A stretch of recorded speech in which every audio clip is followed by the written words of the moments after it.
పడవలసిన అవసరం లేదు. 25 ఏళ్లకు మునుపు నేను ఆలోచించిన విధానం వల్ల అనేక విధాలుగా మన వాళ్ళు బాగుపడ్డారు. తెలుగుదేశం పార్టీ మీకు అండగా ఉంటాం. అదే మాదిరిగా మనందరిలో తెలివితేటలున్నాయి, నాకు కూడా అనుభవం ఉంది. ఇవన్నీ ఉపయోగించి మీరు ఒక్క అడుగు ముందుకేయండి, నేను 100 అడుగులు మిమ్మల్ని నడిపించే బాధ్యత తీసుకుంటాను. నేను ఒక అడుగు ఏమంటే లేదు మేము ఇక్కడే కూర్చుంటామంటే కుదరదు. అందరిని లాక్కపోవాలంటే లాక్కపోలేము. అవునా కాదా? చేస్తారా అని మిమ్మల్ని అడుగుతున్నా, సహకరిస్తారా అని మిమ్మల్ని అడుగుతున్నా, వాస్తవ పరిస్థితులు ఆలోచిస్తారా అని మిమ్మల్ని అడుగుతున్నా. మభ్య పెడతారు. ఎంత మభ్య పెడతారంటే వివేకానంద రెడ్డి హత్య మీరు చూశారు. అందరూ కూడా చంపేసి ఆ రోజు ఏం మాట్లాడారు? గుండెపోటుతో చనిపోయారన్నారు. ఆ తర్వాత నెత్తురుతో వస్తే నెత్తురు కక్కి చనిపోయారన్నారు. ఆ తర్వాత మొత్తం నెత్తి మీద మెదడు కూడా బయట వచ్చేసి అప్పుడు అన్నారు నారాసుర రక్త చరిత్ర అన్నారు.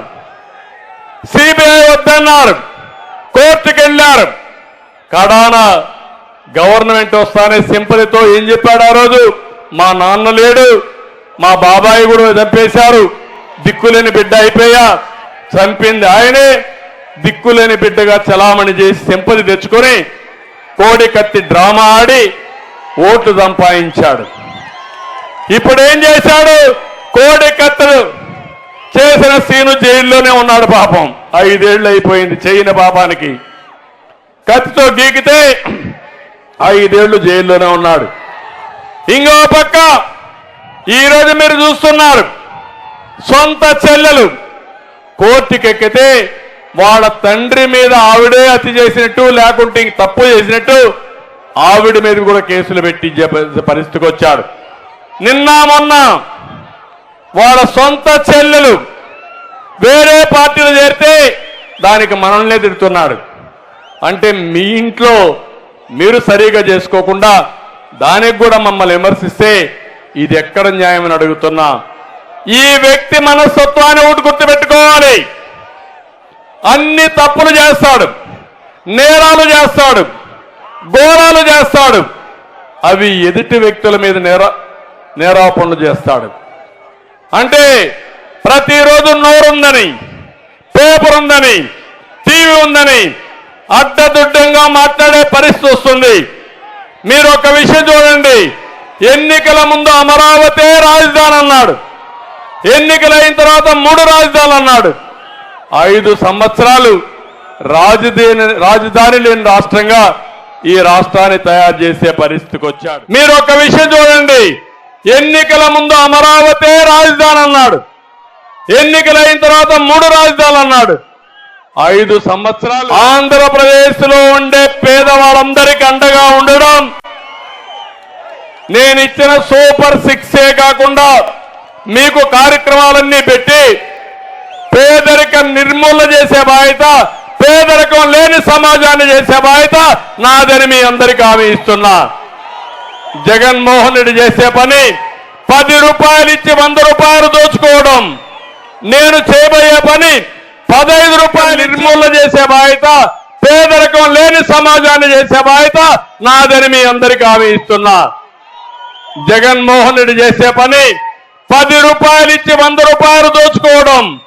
నేను చేయబోయే పని 15 రూపాయలు ఇచ్చి 15 రూపాయల్ని 100 రూపాయలు సంపాదించే విధానం నేర్పిస్తా.